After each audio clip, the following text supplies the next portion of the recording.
feels brave.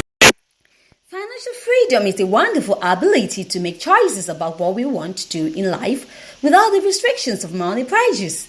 This doesn't mean we need to be wizards at making money or that we must own profitable businesses. It is like we lived by Omobola Stephen, your sassy, open and fun chick on the side of eternity. You can subscribe to my YouTube channel Omobola Stephen to catch up missed episodes or on my blog site youmatter2life.com.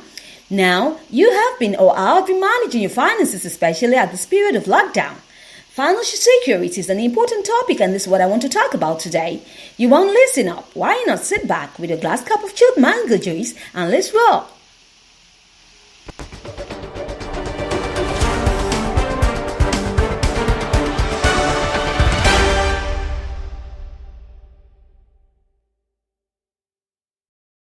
Number one is for you to confront your fears.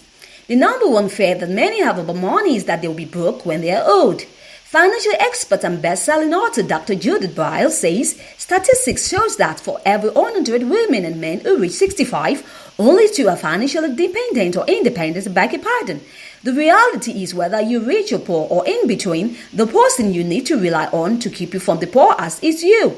Your creativity, your imagination, your intuition, and your smarts. Now, other big fear you need to consider about money include number 1, losing money. Number 2, looking stupid. Number 3, talking about money. Number 4, making mistakes and failing. Number 5, borrowing money. Number 6, creating and sticking to a plan. Number 7, investing. Number 8, not trusting themselves. Number 9, but not least, sticking with people who give bad financial advice. Do you show up anywhere on the list that I just mentioned? Oftentimes, your upbringing is usually the main factor influencing your money habits. Most people would like to have more knowledge about or insights about money but grew up in homes that avoided any such discussions. There were surface talks but rarely any meaningful instructions. So take your time now to write down your fears and beliefs about money. How are these holding you back? How do you feel about debt? And what is your risk tolerance when it comes to investing? So, I need you to know that all negative beliefs will always keep you stuck. As I mentioned before, you can beat this by stepping into your fear.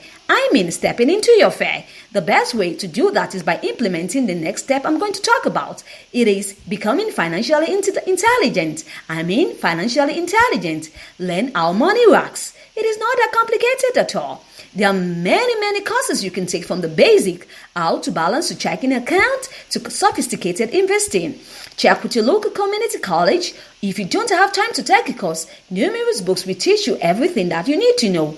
The internet is a vast storehouse of financial information. Invest 1 hour per week in home study. If you feel lacking in knowledge or understanding about money, set a realistic goal over the next few months to educate yourself. What you don't want is to get caught in the middle of a financial crisis caused by bad choice that could easily have been prevented with a little knowledge. You don't want that at all. Now, Robert Kiyosaki once said, if your financial intelligence is low, money will run on you. It will be smarter than you, so you will work for it all your life. To be the master of money, you will need to be smarter than it. Beautiful.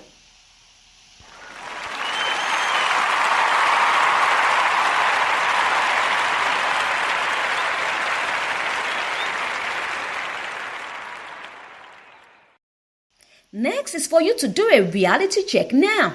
The financial truth is often intimidating, so people avoid it or deny that anything is wrong. Sticking your head in the sand is not the way to get out of your money problems, not at all. Some women will blame their husbands or partners or friends who gave them bad advice, anything just to avoid reality. If you're struggling financially, a total honest appraisal is essential. Essential. Many people are living in a fantasy instead of the real world. Schedule a time to do this appraisal thoroughly. Write down in detail where the money goes every month versus what actually comes in after taxes. You will be amazed at some of the ways your money is slipping away. That double late every day is costing you a few dollars a year. Think about it. Maybe that's okay, maybe it isn't. Are there more important priorities? This exercise may be difficult, I know, especially if the debt is substantial, I beg your pardon. The good news is that you can immediately start working on a new course of action based on this truth. In the long run, your honesty will pay much dividends than before. Nice one. Look ahead, know what's coming. So, the danger with the hectic multitasking lifestyle is that one week just blends into the next, and suddenly, before you know it, half of the year is gone, like it's going now. Many people tell me this is their reality. What's worse, when you're immersed from week to week, you can see the big picture. As far as your money is concerned, you need to look down the road to see what's coming in order to avoid surprises. Ask yourself what major purchases or payments will be required in the next 2 years. A home, a new home, renovation, college tuition, family wedding, medical expenses, unique vacation to celebrate a special anniversary, or maybe a significant contribution you want to make to a church or charity. Have you put a plan in place for what it will cost? Or is it a finger crossed? Hope you make it a plan that might create another deep financial oath which you cannot take years to recover. You need to be careful. Consider the type of lifestyle you want to have in the years ahead. Is it realistic based on your current financial situation? Can it be simplified? Can it be simplified? I'll be right back.